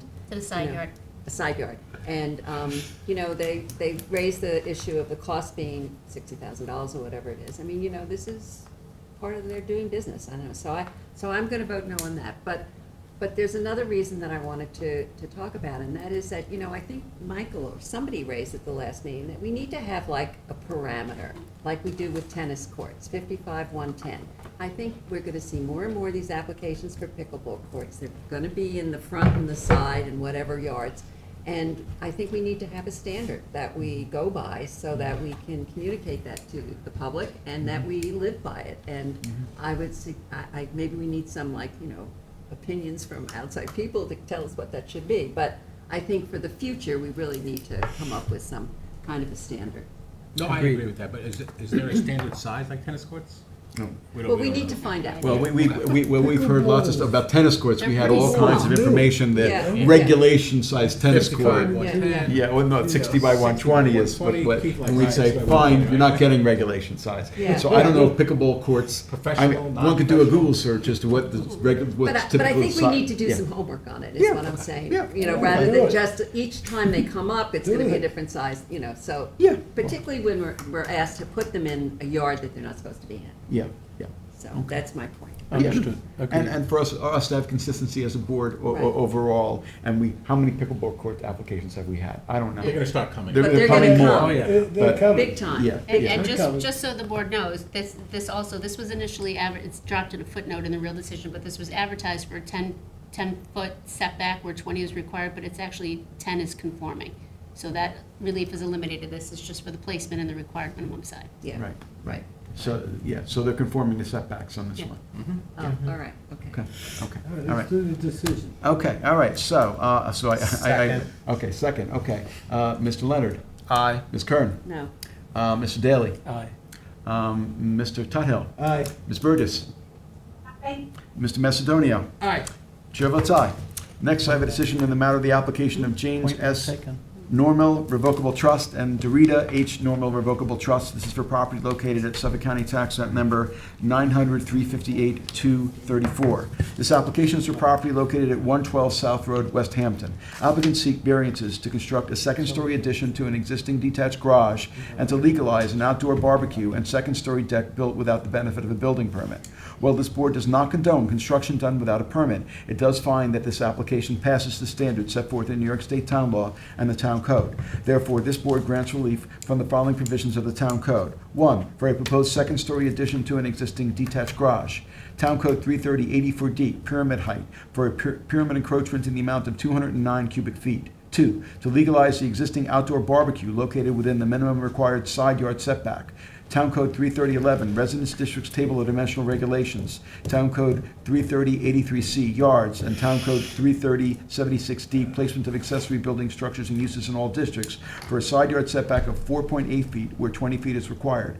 And Town Code 33084D, for a pyramid encroachment in the amount of 1.35 cubic feet. And to legalize a second-story deck built without the benefit of a building permit located at the rear of the main dwelling. Town Code 330-84D for a pyramid encroachment in the amount of 17 cubic feet. These variances are granted for structures as shown on the survey prepared by David H. Fox, surveyor, last dated January 17, 2023, and the plans and elevations prepared by Salvatore Ianon Jr., dated March 1st, 2023.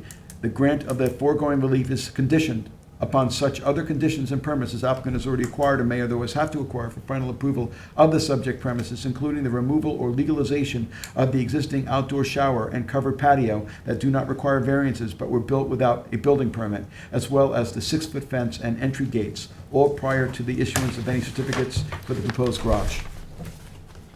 Second. Mr. Daly. Aye. Ms. Kern. Aye.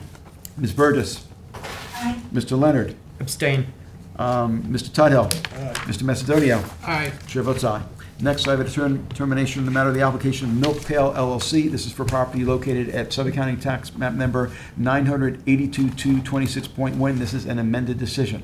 This application is to modify a previous decision of this board that granted setback variances to construct a building to be used half for storage and half for living quarters for agricultural labor. The applicant here requested that the previous decision be modified to allow the entirety of the building to be used for living quarters to support her farm operations. This board finds that the application passes the standards set forth in New York State Town Law and the Town Code. Therefore, ZBA decision number 7526 is amended to permit the entire building to be used for living quarters for agricultural labor, as shown in the site plan prepared by Vincent Godiello of the Rayner Group, P.E., PLLC, last revised October 18, 2022. Granted, the foregoing relief is subject to such other conditions and permits as applicant has already acquired and may otherwise have to acquire for final approval of the subject premises. Second. Mr. Daly. Aye. Ms. Burgess. Aye. Mr. Tudhill. Aye. Mr. Macedonio. Aye. Ms. Kern. Aye. Mr. Leonard. Yes. Aye. Chair votes aye. Last one I have is a decision on the matter of the application of Robert and Anne Marie Anzalone for property located at Suffolk County Tax Map Number 900-226-314. This application is for property located at 3 Bittersweet Avenue South, Hampton Bays. Applicants seek variances to construct an attached garage and first and second story addition to an existing dwelling. This board finds that the application passes the standards set forth in New York State Town Law and the Town Code. Therefore, this board grants relief from Town Code 330-84D, pyramid height, for a pyramid encroachment to the amount of 447 cubic feet for a proposed garage and portion of the first and second story addition to the dwelling, and Town Code 330-115D2, continuance for a principal minimum side yard setback of 10.3 feet where 15 feet is existing for a proposed attached garage, as shown on the survey prepared by Angelo Joseph Ciceri, last revised April 10, 2023, and the plans and elevations prepared by Nigel Robert Williamson, dated September 2nd, 2022. The grant of the foregoing relief is conditioned upon such other conditions and permits as applicant has already required or may otherwise have to acquire for final approval of the subject premises, including the removal of the existing outdoor shower that was built without a building permit and the relocation of the shed to a conforming location. Second. Mr. Daly. Aye. Ms. Kern. Aye. Mr. Macedonio. Aye. Mr. Tudhill. Aye. Mr. Leonard. Aye. Ms. Burgess. Aye. Chair votes aye. That's it. Motion to adjourn. Second. Second. All in favor? Aye. We are closed.